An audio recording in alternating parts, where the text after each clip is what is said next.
I am an Igbo man. Igbo culture is very monetizable.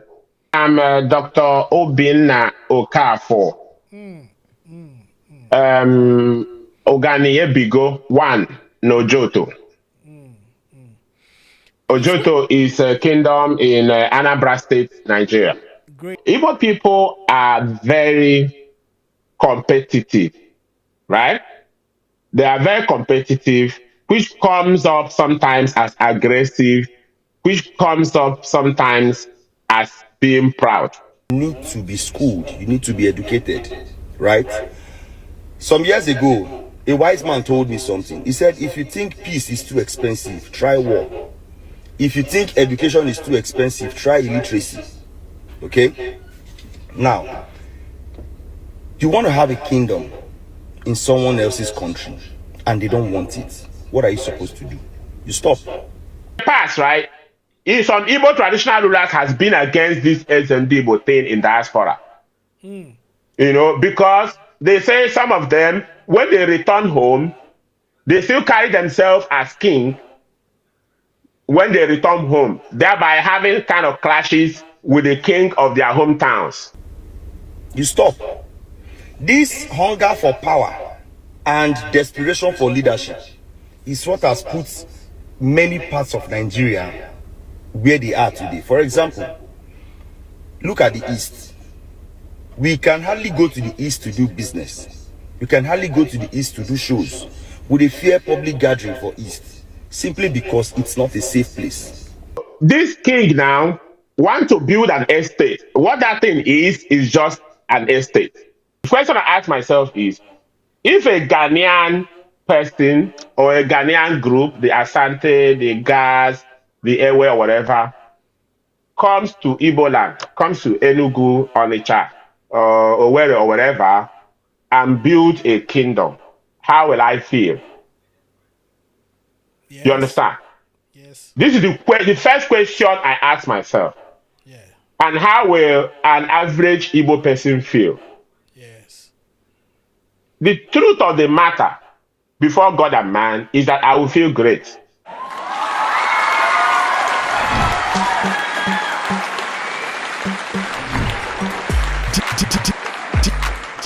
DJ. Hello, beautiful people. Welcome to your favorite channel. My name is DJ Pakorich, aka Mazi. For an educational reason. Aka Otumba. For a traditional reason. Aka Ezemo. For a spiritual reason. And when we on the streets. Oh, where my street boys they now. Siriki. Yeah, man. Of course, I don't do this alone. I'm with my co-pilots, my 2IC. Yeah, man. Diopa. PK, we can call me Kena Ezebalogu. See me on the street, on the socials. It's low budget, Cubano. Yeah, yes. And the biggest surprise is that today we are not alone. Two of us, we are not alone. We have a big guest in our studio all the way from the United States of America. Yeah, man. I won't mention his titles, where he comes from, but I'm going to introduce him onto the show today. And I'm sure some of you in the United States will be happy to see him. He's one of your own. He represents peace and love. And he's a proud Nigerian titled proper Nigerian man. In fact, let's give it up for Dr. Obi.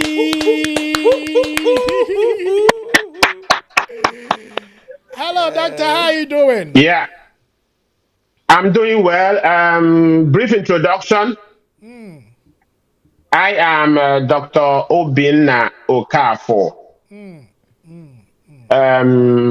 Oganiye Bigo, one, Nojoto. Ojoto is a kingdom in Anambra State, Nigeria. Great. So, for the benefit of Ghanaians that are watching and other nationals from other countries all over the world, which tribe in Nigeria do you come from? I am an Igbo man. Igbo Kwenu? No. What's the response?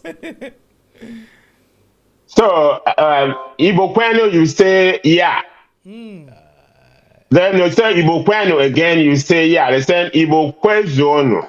You say, yeah. It basically, in English, you say, my people, I greet you. My people, I greet you. Then the last one would say, my people, are we in agreement? And everybody would say yes.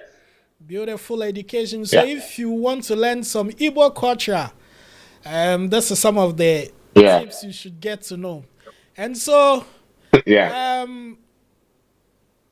this is the question we are going to deal with today. I know in recent times you have seen a lot of tension between Ghanaians and Nigerians on social media about an Igbo kingdom here in Ghana, and so lot, like it be plenty matter that they talk about in Ghana. We would like to take your views, Yeah. your position, because I'm sure you are the one that believes that Ghana and Nigeria, we are one and we should always live in harmony. Yes. So we would like Yes. to take your opinion on this, because I'm well informed that in US there is an Igbo village there. Yes. How true is Yes. that? Yeah, there is an Igbo village, and interestingly, the Igbo village in Virginia, United States, was actually funded by mostly by Americans, by white Americans. So these are like people who got interest in Igbo culture, and they kind of helped. I think they funded most of the project. It's like a tourist site. There's a festival that happens there once a year, and they built it like an actual village, and it's a nice place. People go there to shoot movies. People go there to hold like traditional wedding if they cannot go back home. So it's built for like tourism and cultural exchange. And there's also a Yoruba village. They call Oyotunji. This one is in South Carolina with a king. The Igbo village doesn't have a king, but the Yoruba town called Oyotunji in South Carolina, it has a town.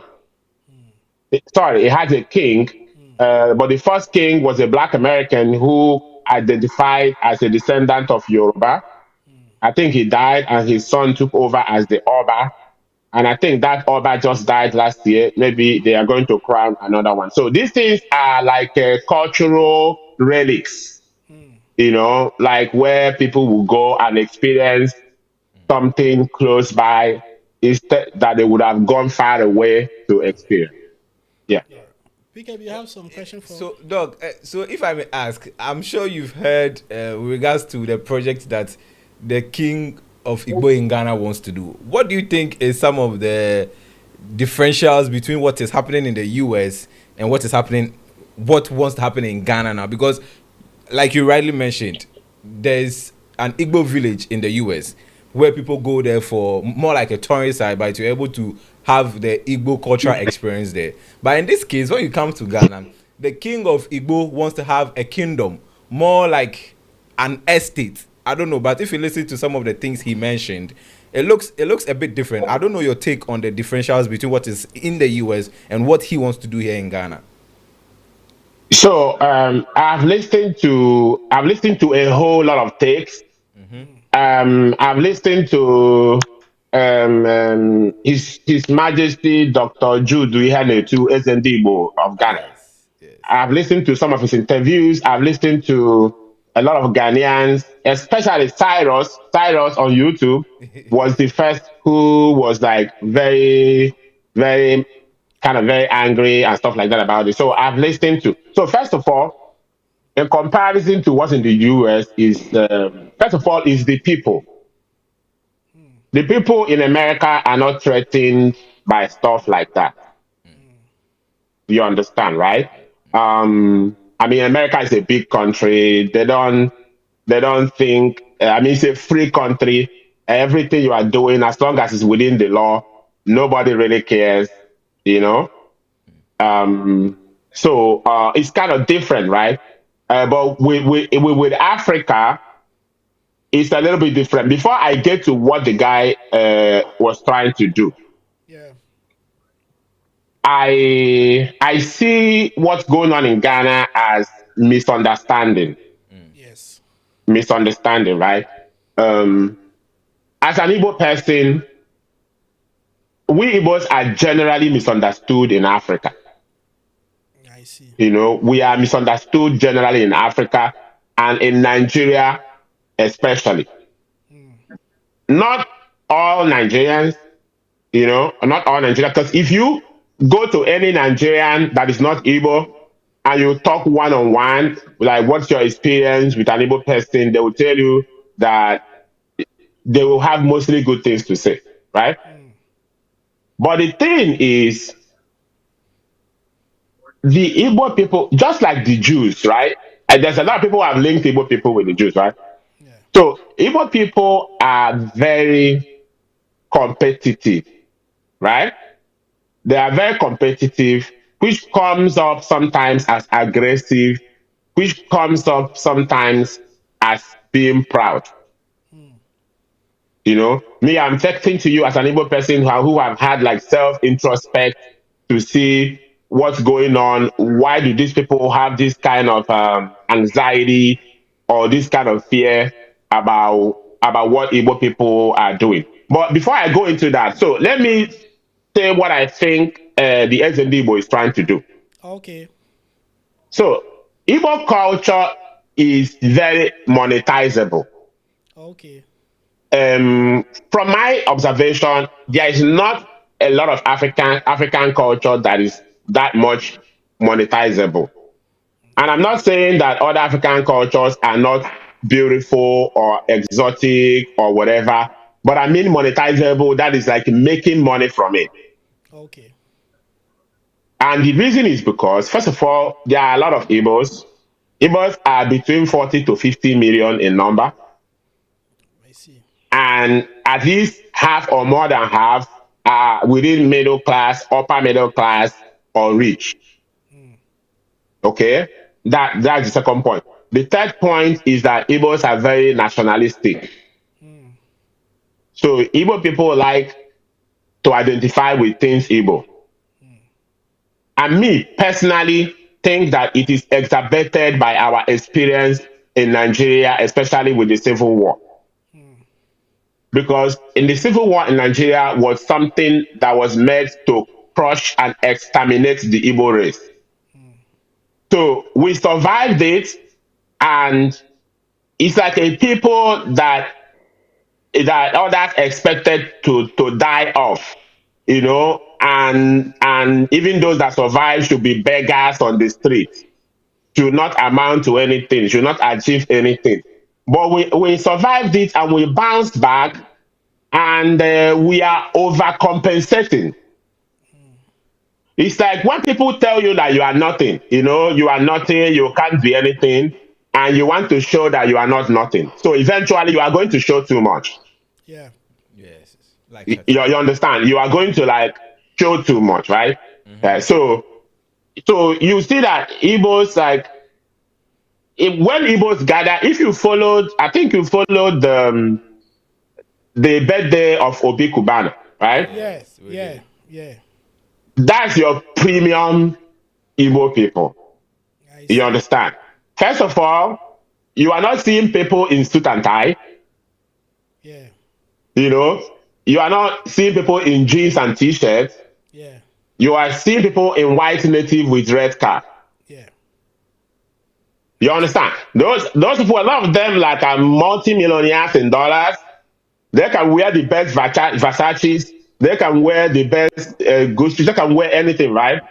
But because of that, our so much to identify with our culture, which I think sometimes we do too much or we overdo. You will see every Igbo man who is like over 30 to 40. If you are going to an occasion, you appear as Igbo. I see. Which is if you are a title chief, like everybody want to be a title chief. If you're a title chief, you're gonna wear your red hat, you're gonna wear your white senator, you're gonna wear your beads and stuff like that. Now, we have even made other Nigerians to force them to pick up their own cultures that they were already abandoning. I see. even in some other African countries, especially in the francophone areas, they kind of adopted a lot of European dressing. But looking at us and looking at Nigerians, they have been forced to go back and begin to wear by their cultural wares and begin to come out as they are authentically who they are. Now, because of that, right? Everywhere Igbos are, somebody will want to create something that will represent that Igbo identity, and the reason is that people will patronize him. Okay. You understand? So that's why I said that Igbo culture is monetizable. So this king now want to build an estate. What that thing is just an estate. Okay. It's just an estate, right? But if he calls it Igbo village, first of all, he will sell it more expensive, right? And he will have a lot of sales, Yeah. right? Because, okay, now let me put Igbo aside. Let's say that I'm a vegan. Yeah. Let's say I'm a vegan, all right? Let's say I'm a vegan, right? And vegans are people that believe so much in their ideology. Yeah. And I'm in Accra, and I said I want to build a vegan village, right? Yeah.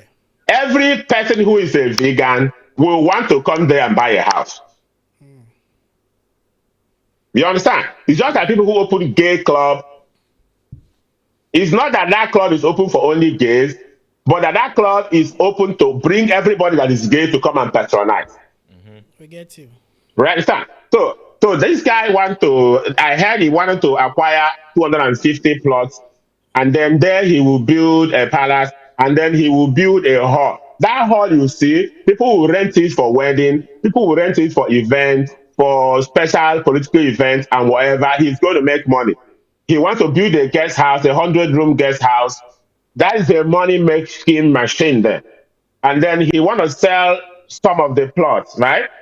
Now, there is no way he will say Ghanaians cannot buy there if they want to.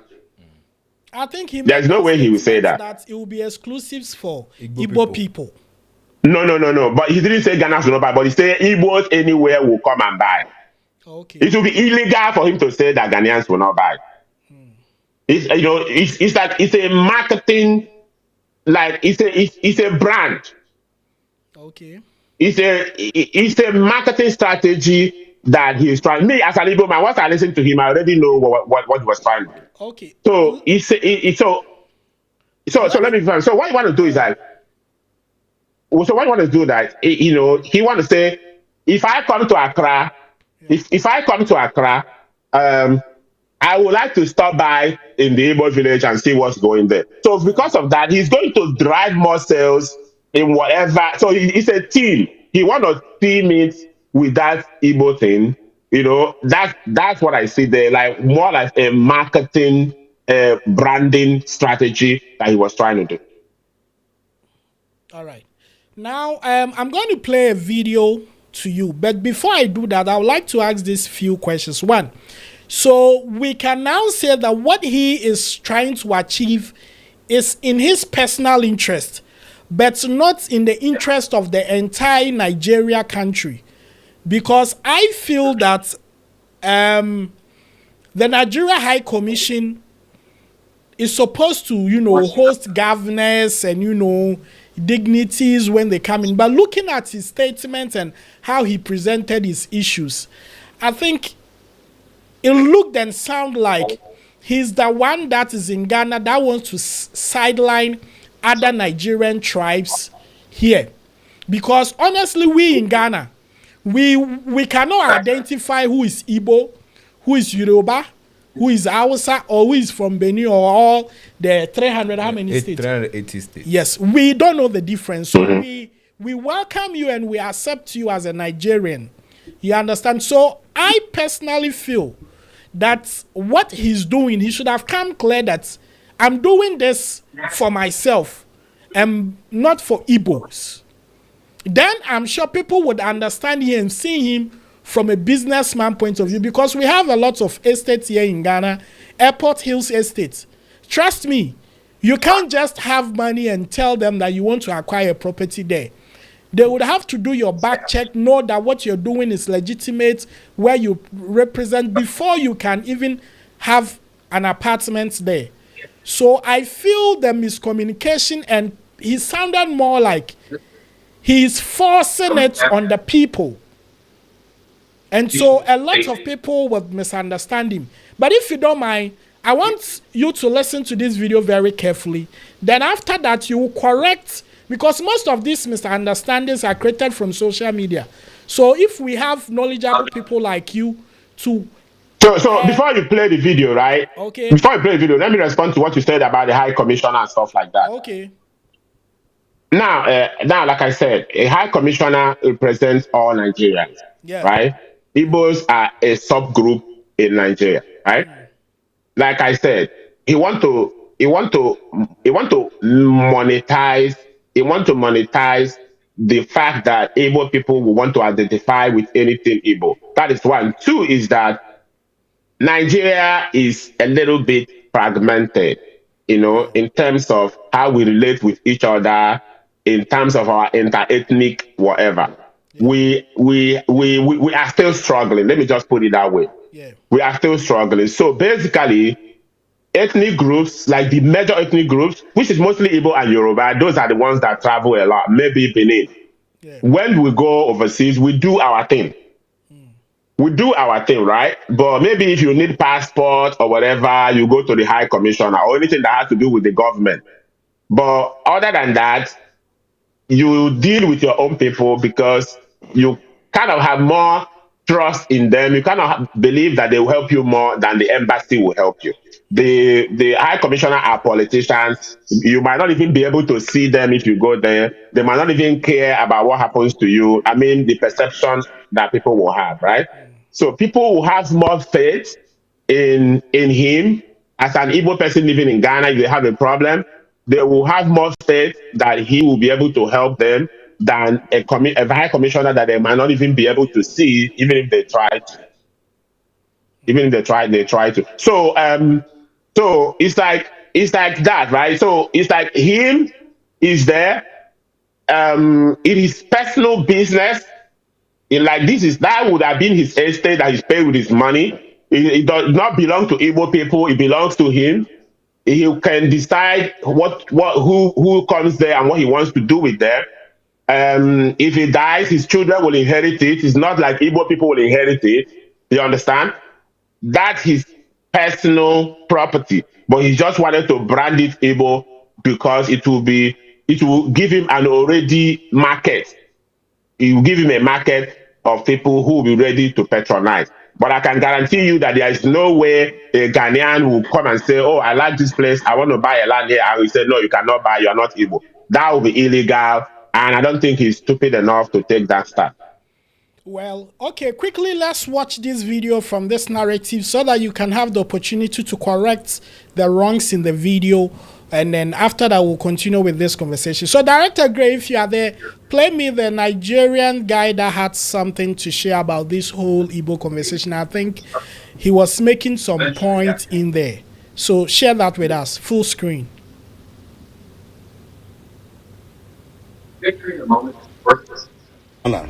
And it has to do with Nigerians, right? It's been going on for some time now. And first of all, I'm wondering why Nigerian bloggers are not even posting it. They are not talking about it. All of them just I don't know. Maybe they are not aware. Or I don't know. Or maybe they choose what to post. But I'm wondering why this particular pressing issue that has to do with Nigerians in Ghana and Nigerian bloggers are not even posting it. Now, Ghanaian bloggers, they post them. This morning, somebody sent me a couple of video links on TikTok. Now, this news never enter Instagram for Nigeria. Now, only TikTok and a little bit of Facebook. So all the links the guy sent to me were all TikTok links. And I went through the videos and I realized that this is what has been going on, right? Now, let me break the issue. Pay attention to this video. Let me break down everything for you so you understand. And first, the Igbo people in Ghana, there's a chief that is leading them, more like their leader or their king or whatever. So now this chief has been in Ghana for a long time, right? But now he came up with an idea that he wants to have the Igbo kingdom in Ghana, where he's going to be the king. And that's what caused the problem. So the Ghanaians are saying, it's okay for you to live in our country. It's okay that you are here. But building your own kingdom inside our country is what we do not want. That's what is causing the problem. Now, if what I'm going to say in this video offends you, then you need to be schooled. You need to be educated, right? Some years ago, a wise man told me something. He said, if you think peace is too expensive, try war. If you think education is too expensive, try illiteracy. Okay? Now, you want to have a kingdom in someone else's country and they don't want it. What are you supposed to do? You stop. You stop. This hunger for power and desperation for leadership is what has put many parts of Nigeria where they are today. For example, look at the East.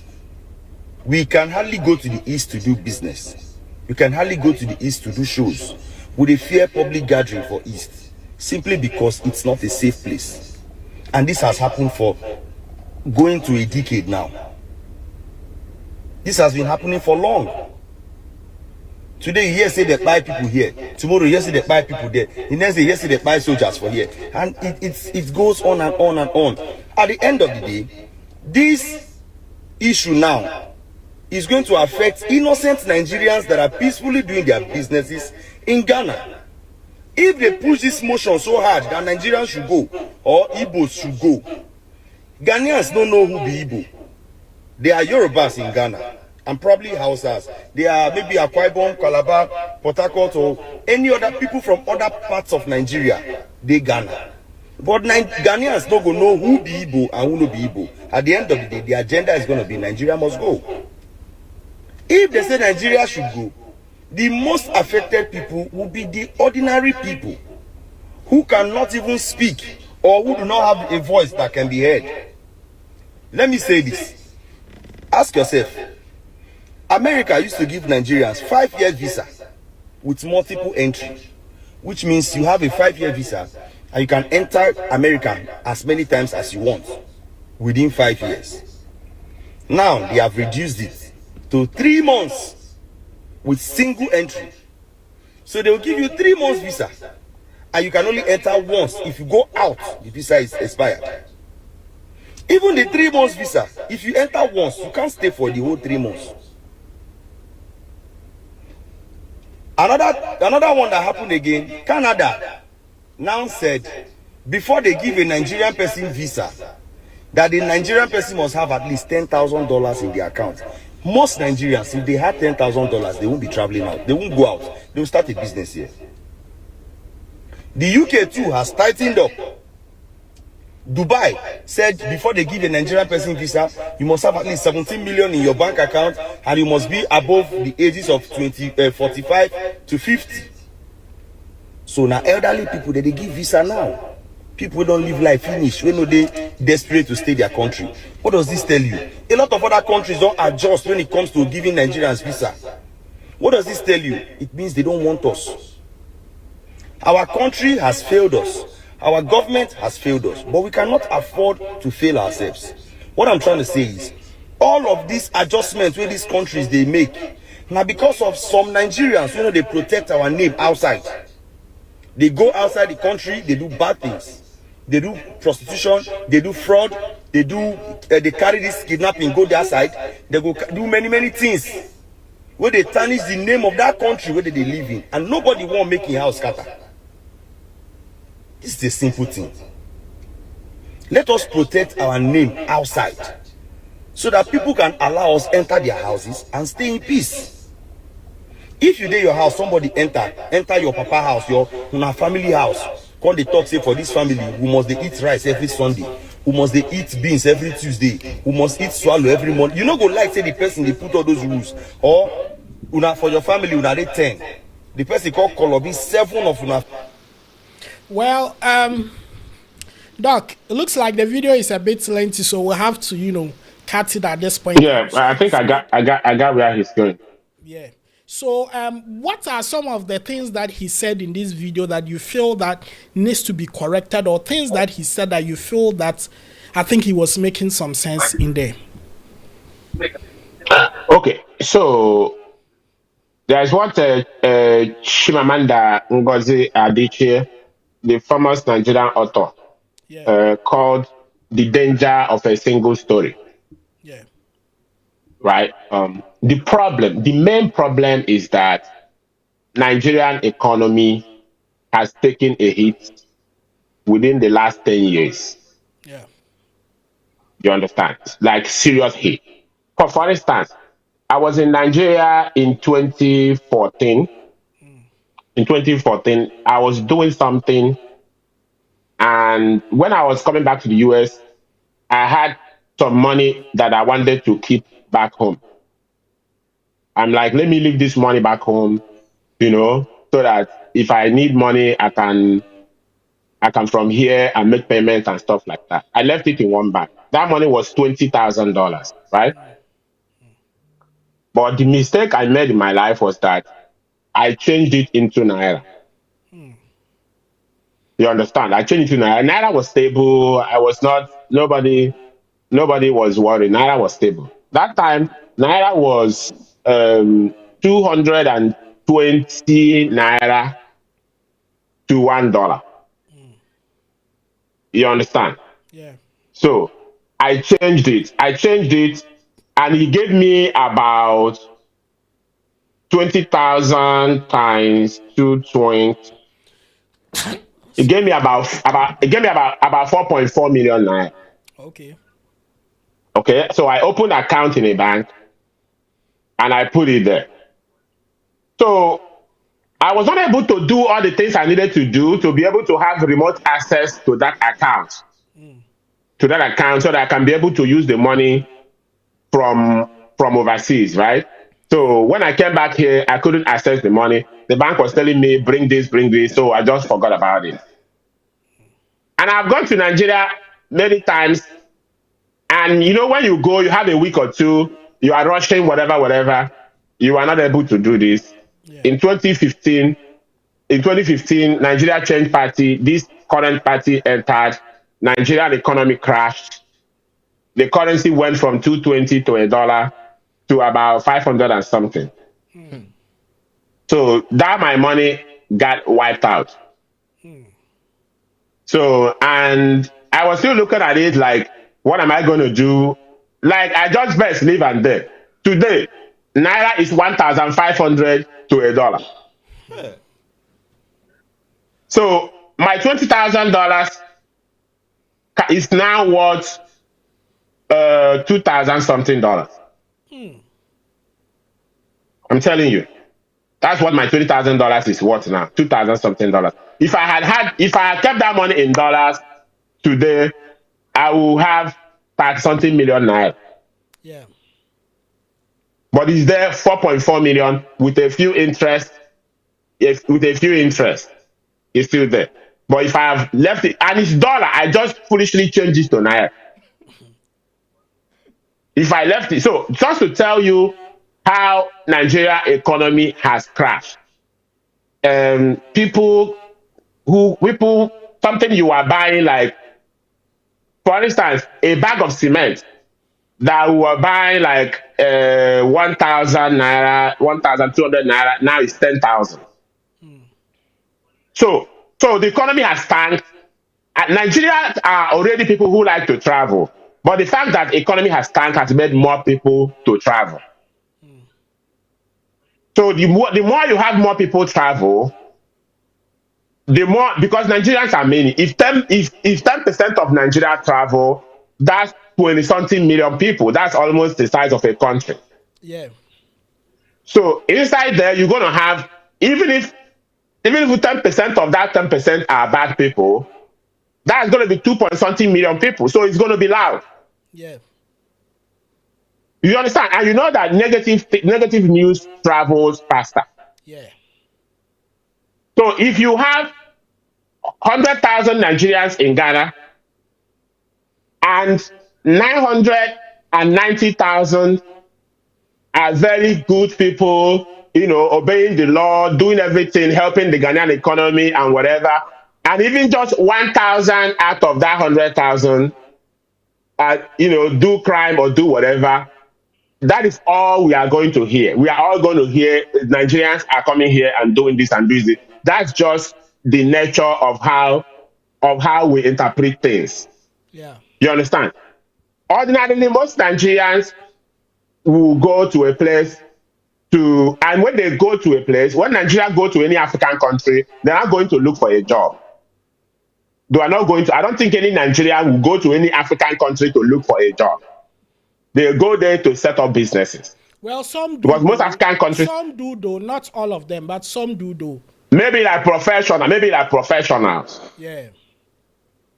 Yeah, maybe like professional. Yeah. But most of them will go there to start up businesses, right? But I'm saying that the sheer number of Nigerians who are migrating now because of bad economics is going to make that the number of people who might end up doing negative things might be high, which will now overshadow all the good things that other people are doing.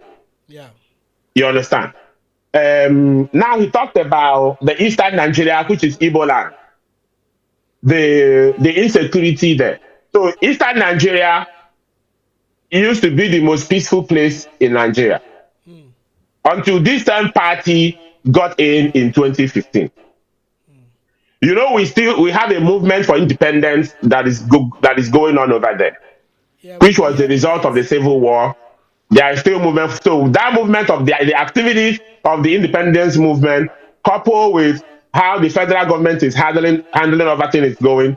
So in the last 5, 6, 7 years, there has been some activities that have been leading to kidnapping, killing, shooting, and things like that. But oftentimes it's exaggerated. Social media make news to travel. Before social media, if there is a okay. Yeah, we can. Can you hear me now? We can hear you now. Okay. Yeah, so before social media, if there is a bank robbery in Accra, somebody in Kumasi will not hear it, will not know. Yeah. Yeah, But today, if there is a bank robbery in Accra, in America, I will know. I will see it. I will see it on social media. So there is insecurity in Eastern Nigeria, but I still go there every year. But it's kind of overhyped due to social media sensation and stuff like that. But in general, we have a party that took over Nigeria from 2015, and everything has gone from bad to worse. It has led to a lot of crime. It has led a lot of people migrating, and it led a lot of things like that happening. But now let me tell you this, right? So when I heard about this Ezigbo thing, Yeah. and how Ghanaian people we are reacting about, like I said, the first video I watched was from Cyrus. Yeah. The first thing I did was to ask myself a question, right? Because me, I don't deceive myself. Yeah. The question I ask myself is, if a Ghanaian person or a Ghanaian group, the Asante, the Gas, the Ewe, or whatever, comes to Igbo land, comes to Enugu, Onitsha, or where or whatever, and build a kingdom, how will I feel? Yes. You understand? Yes. This is the first question I ask myself. Yeah. And how will an average Igbo person feel? Yes. The truth of the matter, before God and man, is that I will feel great. Really? I'm telling you. The truth, an average Igbo person, if you ask them, I don't know how you're going to use to ask them, but an average Igbo person will not be threatened by that. I would like to, if I go to Enugu, and they will tell me, if you go to some place, it's Ghanaians over there, they have a kingdom there, they even have like a king, you can eat Ghanaian food, Ghanaian women are there, they do their cultural dance there, it's really nice, I would like to go there and experience it. Okay. Because if I'm not threatened, Igbo people are not threatened. Like, this thing is an idea of being threatened that somebody is about to dominate you and take over you and and overcome you in your country. You understand? Igbo people don't have that mindset. Igbo people don't think anybody can come to Igbo land and dominate us. Now, there are some part of Nigeria that have that mindset, right? Oh, okay. But like in the northern part of Nigeria, like the Hausas or the Fulani, they don't have that mindset. We have Ezendibo in Kanu, in Sokoto. Actually, I think like in a place like Kanu or Sokoto, the Ezendibo there is a member of the Council of Chiefs. That is like he is a chief under the emir. Okay. You understand? So if there is crisis, right? Yeah. The emir will through that Ezendibo put his people in check. You understand? For instance, this Ezendibo in Accra right now, if he's like very functional, this idea that Igbo people are doing this, Igbo people are doing that, he will be able to put people in check. He will be able to say any Igbo person that is doing anything criminal thing, we don't want this, don't spoil our name there, we will report you to the authorities. Yeah, not to cut you, but I mean, that is one problem. I think a lot of people haven't heard him reacting to some things that they feel that he should speak to. I mean, should address people. There's no track people. Yeah, he's supposed to. And Yeah, people he's haven't supposed to heard do that. from him. And then also He's supposed to do ask, that. If is he really recognized in Nigeria as his role that he's playing here in Ghana, or does he report to the overlord of the Igbo kingdom in Nigeria? okay, so now there is no. So this is why Igbo is kind of different. There is no Igbo kingdom. Like there is no one king that rules the whole Igbo. Okay. You understand, right? So Igbos are, every town have their own king. Even before the white man came, Igbos live, they call it city state. Yeah. So every Igbo, like there is Obi of Onitsha, that is for Onitsha. There is Igwe of Enugu, there is Eze of Owerri. They don't, like Obi of Onitsha is kind of one of the most respected, but he cannot tell the Igwe of Enugu what to do. Like that, you know, he's just Obi of Onitsha. So every town have their own Igwe. So there is no king that rules the whole Igbo. Now, in the past, right, some Igbo traditional rulers has been against this Igbo thing in diaspora. You know, because they say some of them, when they return home, they still carry themselves as king when they return home, thereby having kind of clashes with the king of their hometowns. I see. So there has been actually a time where what they call like conference of Eastern traditional rulers have made a statement saying that they do not recognize any Igbo outside Igbo land, like kind of be against them, that they should stop doing that. Okay. But the reason is because some of them come back home and still want to be respected as whatever they are being called where they are, right? So, which some of us was like, the kings back home are just doing too much, that they should just leave these people alone. Yeah. So, but there is an important thing that I want to get to. Okay. Before this Igbo thing came up, right? There was this thing about some Black American people who wanted to build a Black American community in Ghana. I don't know what part of Ghana that was. There was a news about that, and there were backlash, right? There were backlash. There was a lot of Ghanaians making videos saying we don't allow that and stuff like that. So we were in a Twitter space and we were discussing it, and I said, the Ghanaian government, even right from Kwame Nkrumah, wanted to put Ghana as a gateway to Africa. Yeah. But it seems that Ghanaian people are not in tune with that. You know, it's like the government want to do that, which I think is a smart idea because, you know, it will boost Ghanaian population and GDP. If you have 5 million diaspora from the US, from Jamaica, from Brazil, decide to return home to Ghana with wealth, you know, it can double Ghanaian GDP. It will create jobs and stuff like that, right? Because among the if you read economics, they say factors of production, land, labor, capital, entrepreneurship. What a lot of African countries are lacking is entrepreneurship. That is why a lot of African economies have not grown. The reason why South Africa has a great economy is that the entrepreneurial white Americans own all the companies. That is why the economy is great. If you go to the US, if you go to anywhere, it's entrepreneurship that drives the economy, not government. So I was thinking that the early leaders of Ghana who wanted to give citizenship to African diaspora and make Ghana the gateway to Africa were wise because they will come with entrepreneurship and they will boost the economy of Ghana. And if they did it well, you can see Ghanaian economy even growing bigger than Nigeria, and that is something that Nigeria could do. That's something that Nigeria will really do well, but Nigeria has not got its act together. And I'm like that Ghana is doing this, but now I'm seeing that Ghanaian people do not understand that, and they are not in tune with that because this right. If Black Americans or other Africans want to call Ghana home, you will not expect them to come and stay with one leg and be a foreigner. That is the problem.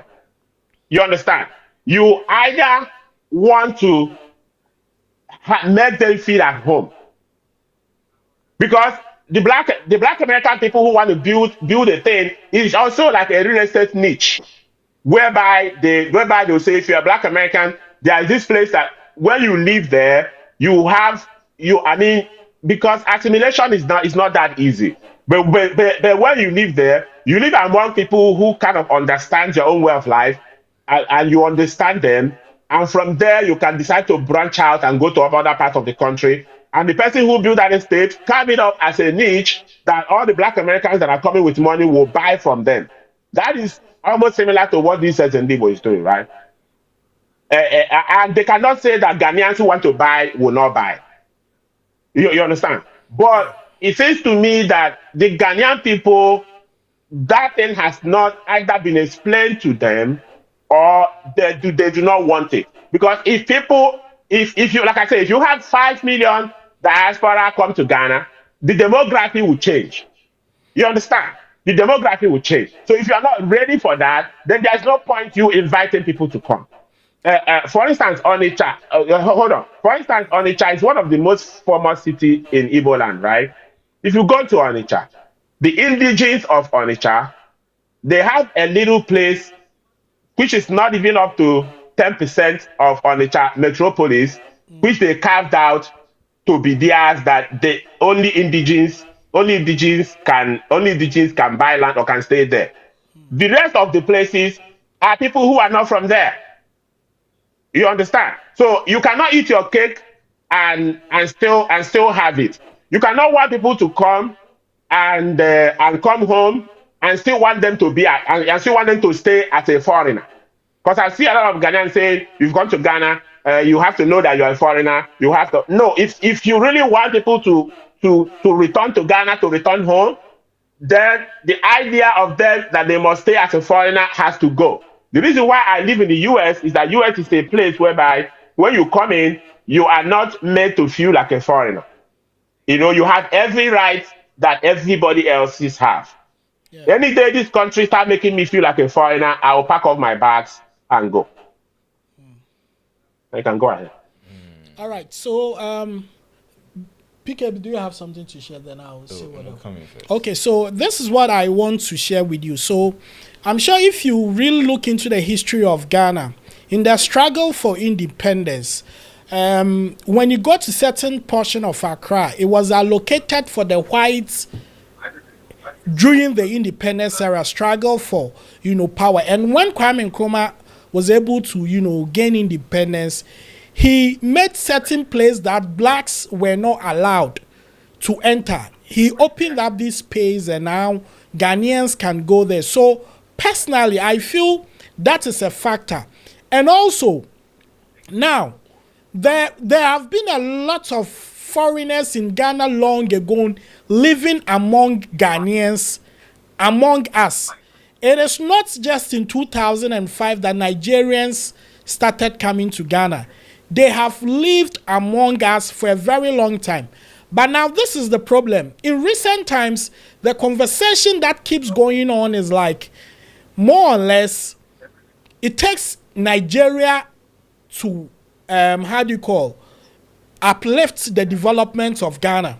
And just imagine, you live in your house. A friend visits your home who is living with you and decides to change your hall, buys a new TV, buy this, buy this. Being a man living with your wife and your kids, automatically, indirectly, he might be downplaying your efforts as a man in your own house.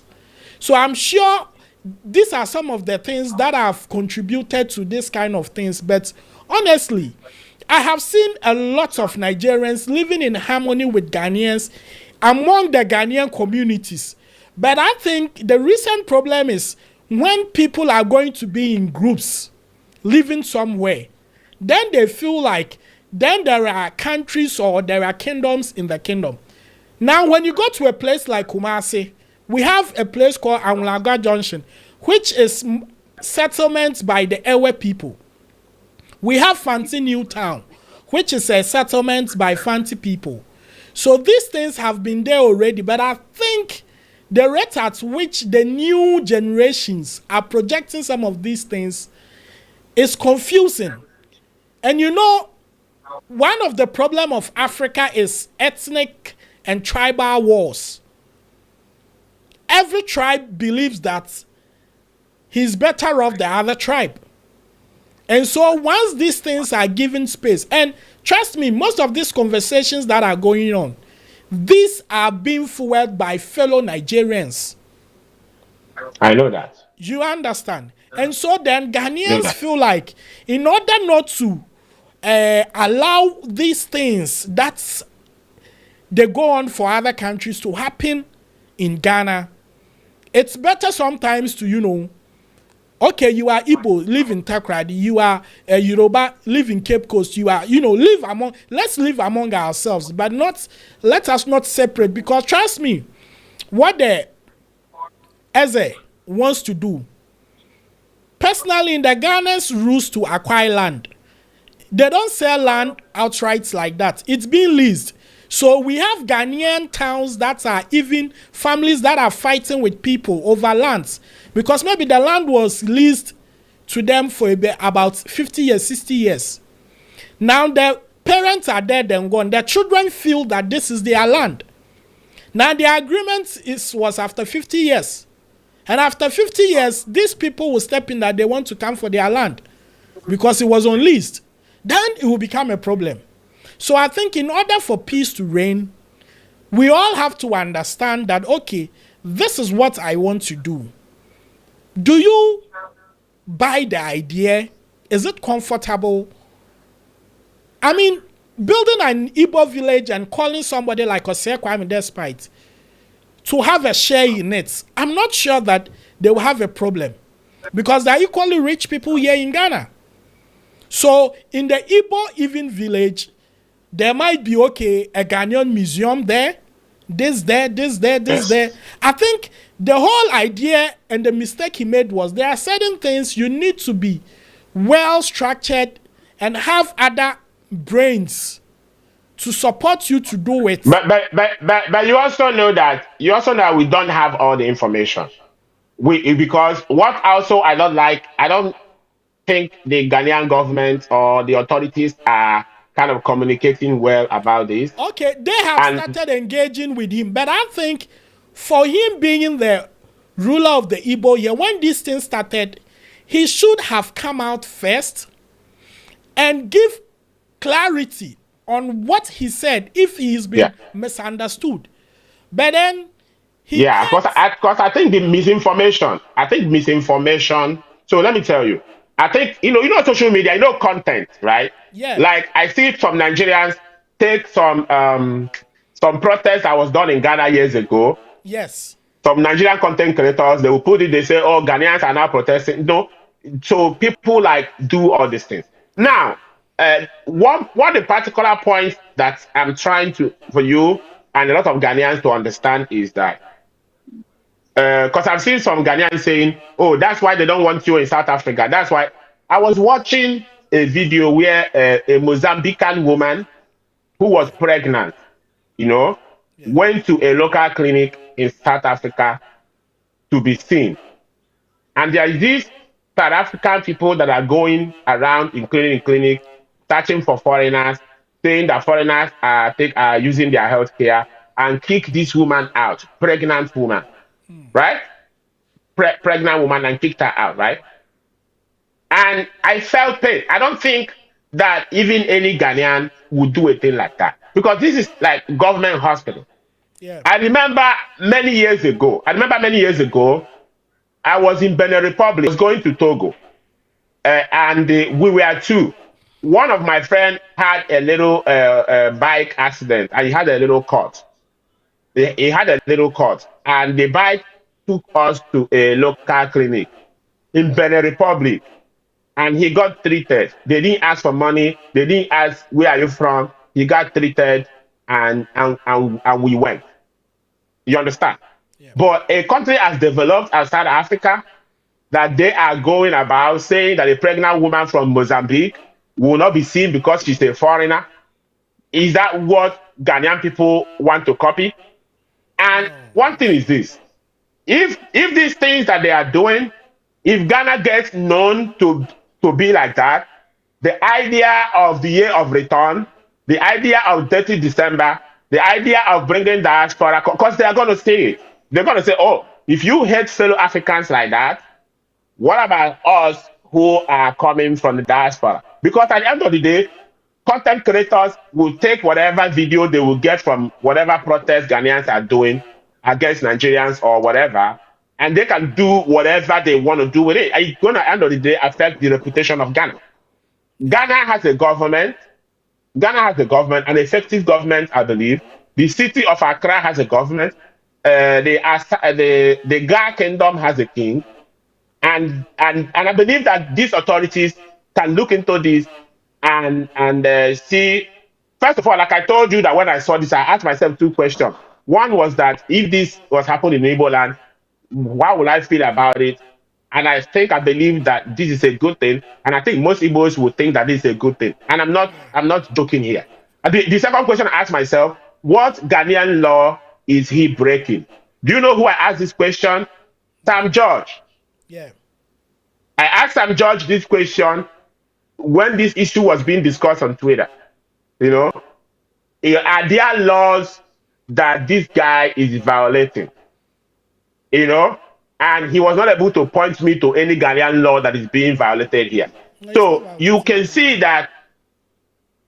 So you can see that even though like young people who don't understand economics, who don't understand business, who don't understand diplomatic relations, are making content or maybe getting on the street and doing all these things, they don't know how destroying Ghana's reputation as a gateway to Africa will affect them or affect the economy. This is what the educated people are supposed to explain to them. Okay, you don't want him to call him kingdom. This is something you can engage with him. You don't want him to call himself a king. This is something you can engage. You can answer Igbo leader in Ghana. That's enough. Okay. You don't want to call it Igbo village or Igbo cultural center instead of Igbo kingdom. It's just terminology. You understand? Instead of this trying to whip up, copy South Africa Afrophobia, and you think it's a good thing. The thing about it is that South Africans have white entrepreneurs driving their economy. So even if Black Africans boycott them, somehow their economy will still be okay with the white entrepreneurs. But Ghana does not have that kind of leverage to turn a whole Ghana, the first son of sub-Saharan Africa, into a Afrophobic place. Because like in South Africa, they started by saying Nigerians are carrying drugs. Then they turn around and say Somalians, Ethiopians are selling spaza shops, like are selling things. that them South Africans are supposed to be the ones selling it. But nobody stopped you from selling. And now they have gone into picketing healthcare centers, kicking out pregnant women who have come there to take care of their to take care of themselves. So this is like a spiral. I'm pleading with my Ghanaian brothers, especially young people who don't understand what's going on, to take it easy. And they can put pressure on the government. Let there be an official approach so that Ghana will not look like a banana republic where young people will just go in the street and start destroying things. Because at the end of the day, if you have that reputation, then the whole Kwame Nkrumah idea of Pan-Africanism, this particular incident will just kill it forever. Well, just for on the lighter side, let me share this with you. One thing you should never take serious on social media is Ghana and Nigeria relationship. The reason is that, you see, with all these things that you see on social media ranting, you see a Ghanaian meet a Nigerian on street and will tap him, Ghana must go, you, and Nigeria, you must go. Now, if you doubt it, I'm going to show you a Nigerian boy who is dating a Ghanaian girl, and the girl is, I think, even pregnant. And the girl is asking the Nigeria guy to leave. Great, if you have that video. Let's, doctor, just watch some small snippet. Just imagine. Don't mind it. Ghana project D. Nigeria must go. Nigeria must go. Nigeria must go. God forbid. Sure. What's Nigeria people will do themselves? What's Nigeria people will do on ourselves, Ghana?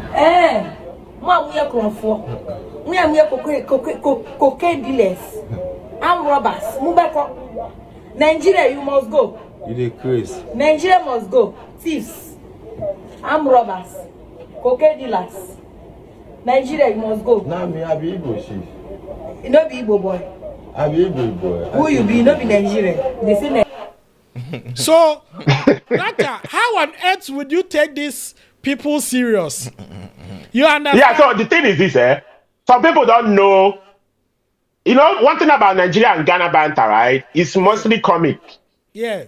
But it's like some people is beginning to take it beyond. Like, we say anything to each other. Like, I was watching one Nigerian content creator, right? I feel like slapping him. Even though what he was saying was funny, right? He come out and say, you see these Ghana people? Just because one Nigerian man buy half of Ghana, and you people are making noise. Okay. Dangote is coming, he's going to buy the remaining half. You understand? And so, mostly, you see, when I come on my platform, I tell people that, you see, do not take issues related to Ghana and Nigeria that serious, because these are like siblings that live in one house and always want to make sure that they're ahead. Honestly, when you move outside Africa, a lot of people think that it's only Ghana and Nigeria that, you know, share Africa. Because my pastor here is a Ghanaian. You understand? My pastor here, Pastor Kobe Frimpong. He came out of Winners Chapel. He was a pastor in Winners Chapel. He came out of Winners Chapel. He's very big. I can tell you that 90% of his congregation are Nigerians. 90% of his congregation are Nigerians. So we'll use this opportunity to educate people. I had a lot of Nigerians calling me, "Oh, Mazi, your people are destroying up." You go to cycle, they are working. Nothing do them. There's nothing going on. It's the propaganda that people are, and again, a lot of those propaganda are coming from Nigeria. Yeah. There are, let me just say, enemies of Igbo people. You know, in Nigeria, they are the ones. I've seen some content. I've seen where people set up space. If you hear what they say, I don't even want to send it to you, but if you hear what they are saying, these are Nigerians. If you hear what they are telling Ghanaians about Igbo people, what they are telling Ghanaians to do, yourself, you will fear. And I've seen some Ghanaians that are countering them that, you know, we know that you guys are being tribalistic and stuff like that. So there is that. At the end of the day, you now, because I saw Wodemaya's position when this thing started. I was looking at positions of Ghanaians who are like well-traveled, who are like in the upper class, because these people, you see, tribalism are mostly are mostly among, let me just use the word, the poor masses. Yeah. You understand? The tribalism and xenophobia are mostly what poor masses do. Because people who are at a certain level of life know that they need to network Yeah. worldwide and they need people from all over the world. So, but it's people on the lower end of life that always think they are poor because of this person or because of that person. So all we can do is just to educate, Yeah. you know. Like I said, if I have opportunity, there's somebody that I know that is close to the NC board, somebody that are kind of related to me, Yeah. that I've sent him a message to call me. Maybe they should try to see how they can make amends, even if Yeah. they can forget, even if the people don't want the site to be built. I mean, they can forget about. I know that he want to do a real estate project where he will triple or quadruple his investment. That is what I know. It's not because there were some people who are saying, "Oh, it's Igbo people," as if like Igbo people in Nigeria gathered money to give him so that he will build a kingdom, so that Igbo land will extend from Nigeria to Ghana. Like all those kind of nonsense. You see us Igbo. There's one thing about us. Any Igbo man, including that Igbo, if he dies, he's going to be buried in Igbo land. Not just in Igbo land, he'll be buried among his ancestors. You understand? So as I am here now, if anything happens to me now, but God forbid, even if it's going to cost $1 million, me as a titled man, my people will make sure that I return home. So there is no Igbo person. Like I said, that guy, that Igbo is married to a Ghanaian. Yeah, I'm very much aware. After him now, whatever he built there, his son, who is going to be 75% Ghanaian, because biology 50%, culture 50%. So his father is Igbo, his mother is Ghanaian. But he was raised in Ghana, so he's going to be 75% Ghanaian, who is going to be the one to inherit whatever the man left behind.